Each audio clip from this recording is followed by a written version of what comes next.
கொலோசியருக்கு எழுதின புஸ்தகம் 3ஆம் அதிகாரம் 2ஆம் வசனத்தை வாசிக்கும் பொழுது வேதம் சொல்லுகிறது, நீங்கள் பூமிக்குரியவர்கள் அல்ல, நீங்கள் மேலானவைகளை நாடுகிறவர்களாயிருங்கள், மேலான காரியங்களை சிந்திக்கிறவர்களாயிருங்கள். பூமிக்குரிய காரியங்களை சிந்திக்காதீங்க. என் பையன் சரியா படிக்க மாட்டேன்றான், என் பையன் சம்பளத்தை எனக்கு கொண்டு வந்து கொடுக்க மாட்டேன்றான், எனக்கு ஒரு நல்ல வேலை இல்ல, எனக்கு என் குடும்பத்தில் சில பிரச்சனைகள் போராட்டங்கள் இருக்கிறது, எனக்கு சில கடன் பிரச்சனைகள் இருக்கிறது, எனக்கு எப்படி எந்த டைரக்ஷன்ல போறது என்று தெரியல. அப்போ பூமிக்குரிய காரியங்கள் இவைகள் எல்லாம். இந்த பூமிக்குரிய காரியங்களிலே நீங்கள் வெற்றியை சுதந்தரிக்க வேண்டும் என்றால், உங்க பையன் படிக்கணும்னா, உங்க லோனு முடியணும்னா, உங்களுக்கு டைரக்ஷன் கிடைக்கணும்னா, உங்க குடும்பத்தில் பிரச்சனை தீர்க்கப்பட வேண்டும் என்றால், நீங்கள் ஒரு தொழிலை துவங்க வேண்டும் என்று நினைக்கிறீர்கள். அது எப்படி செய்வது, எங்கே செய்வது, யார் உங்களுடைய பார்ட்னரா சேர்த்துக் கொள்வது, யார் அது இன்வெஸ்ட்மெண்ட் போடுறது, எப்படி இதெல்லாம் செய்யறது என்று உங்களுக்கு தெரிய வேண்டும் என்றால், நீங்கள் மேலானவைகளை எண்ணுகிறவர்களா இருக்க வேண்டும். மேலானவைகள் என்றால் என்ன? உங்களுக்குள் இருக்கிறவர் தான் மேலானவர். 1 யோவான் 4:4 இப்படியாக சொல்லுகிறது, உலகத்தில் இருக்கிறவனை காட்டிலும் உனக்குள் இருக்கிறவரே பெரியவர். பெரியவர் எங்க இருப்பாரு? பெரிய இடங்கள்ல இருப்பாரு. அவர் மேலானவர். அவர் உலகத்தை ஆண்டு கொள்ளுகிறவராய் இருக்கிறாரு.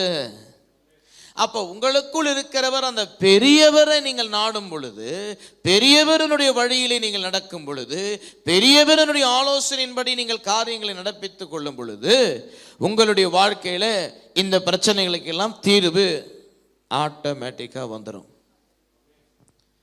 ஆகவேதான் வேதம் சொல்லுகிறது, for those who are led by the Spirit of God are sons and daughters of God, because they will be blessed. உங்க பையன் ஆசீர்வாதமா இல்லைன்னா நீங்க எவ்வளவு வருத்தப்படுவீங்க இல்லையா? சில வேளையில உங்க பையன் தான் சொல்லிக் கொள்ளுவீங்க, ஆனா ஒரு இடத்துல வருத்தமா இருக்கும், என் பையன் சக்சஸ்ஃபுல்லா இல்லை, என் பேரை அவன் காப்பாத்தல, நான் நினைச்சபடி அவன் இல்லை, நான் நினைச்சபடி அவன் செய்யலைன்னு என்ன பண்ணுவீங்க? வருத்தப்படுவீங்க இல்லையா? தேவனும் அப்படிதான். அவருக்கு நீங்களும் நானும் பிள்ளைகளா இருக்கிறோம். நம்ம ஆசீர்வாதமா இல்லை என்றால் அவர் மிகவும் வருத்தப்படுவார். நிறைய பேர் நினைத்துக் கொள்ளுகிறது என்னவென்றால், அவர் தான் நம்மளை தரித்திரமா வச்சிருக்கிறார் என்று. மன்னிக்கவும், அந்த எண்ணத்தை எடுத்து வெளியே போட்டுருங்க. கர்த்தர் நம்மை தரித்திரமா வைக்கல. ஏனென்றால் தரித்திரமா இருக்கிறவன் தேவனை சபிக்கிறான், தரித்திரமா இருக்கிறவன் தேவனுக்கு விரோதமாய் செய்கிறான், தரித்திரமா இருக்கிறவன் தேவனுடைய நாமத்துக்கு தூஷணத்தை கொண்டு வருகிறான். அவர் நாமத்தை அவரே என்ன பண்ண மாட்டாரு? ஃபால்ட் பண்ண மாட்டார். அவருடைய நாமத்தை அவரே என்ன பண்ண மாட்டாரு? பிளாஸ்பீம் பண்ணும்படிக்கு இடம் கொடுக்க மாட்டார் என்பதை நன்றாய் புரிந்து கொள்ளுங்கள். ஹல்லேலூயா. அப்ப அன்புக்குரியவர்களே, இன்றைக்கு நீங்கள் நன்றாய் இருந்தால்தான் உங்களுடைய தேவனுக்கு அது மகிமை. வேதம் சொல்லுகிறது, the glory of God is man. புரியுதுங்களா? தேவனுடைய மகிமை மனுஷன்.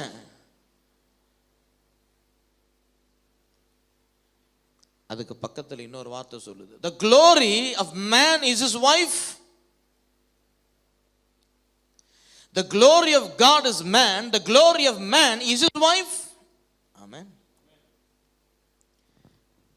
Amen. Hallelujah. அப்ப உங்க மனைவி எப்படி இருக்குன்னு நினைப்பீங்க?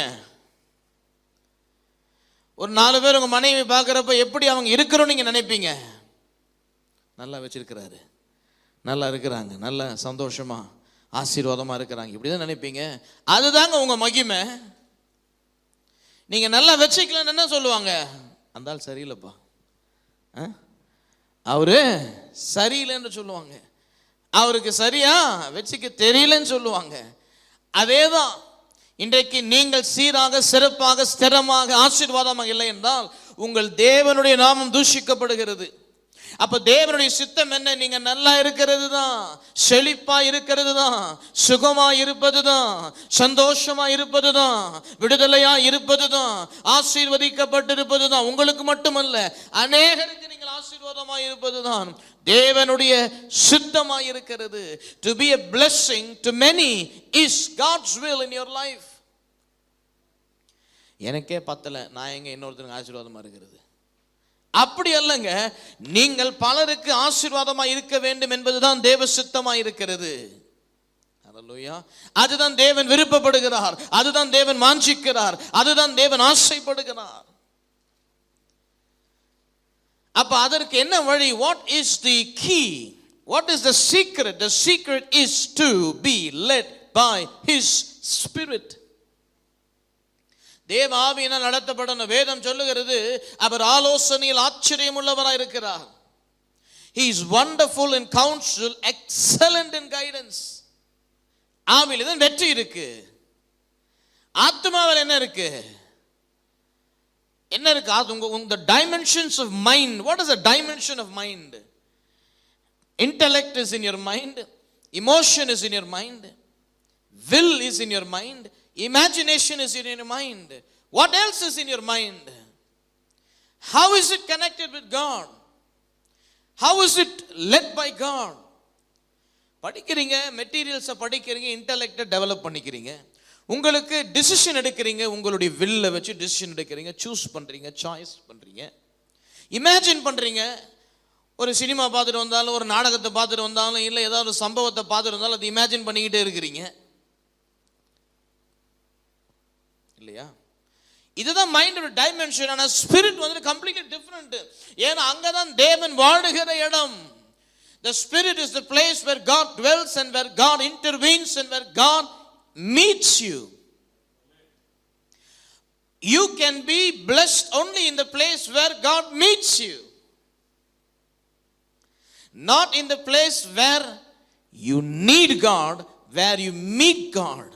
உடைய மனதில் தேவனை நம்ம வந்து என்ன பண்ணோம்? அவரிடத்துலேருந்து இது வாங்கிக்கணும், அவரிடத்துலேருந்து அது வாங்கிக்கணும், அவர்கிட்ட இந்த வேலை கேட்கணும், அவர்கிட்ட இந்த லோன் அப்ரூவ் பண்ண ஜெபம் பண்ணணும், இந்த ப்ரமோஷனுக்காகன்ட்டு மைண்டு வந்துட்டு நீட் பேஸில் போகும்.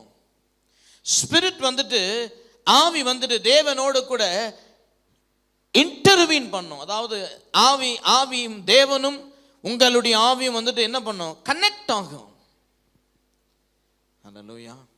நீங்கள் தேவனுடைய ஆலயமாய் இருக்கிறீர்கள் என்றும் தேவனுடைய ஆவியானவர் உங்களுக்குள் வாசமாய் இருக்கிறார் என்றும் நீங்கள் அறிந்திருக்கிறீர்களே. உங்களுடைய மனதிலே தேவனுடைய ஆவியானவர் இருப்பார் என்றால் பிரச்சனை இல்லையே. ரோமர் 12:2 பவுல் அப்படி சொல்ல வேண்டிய தேவை இல்லையே.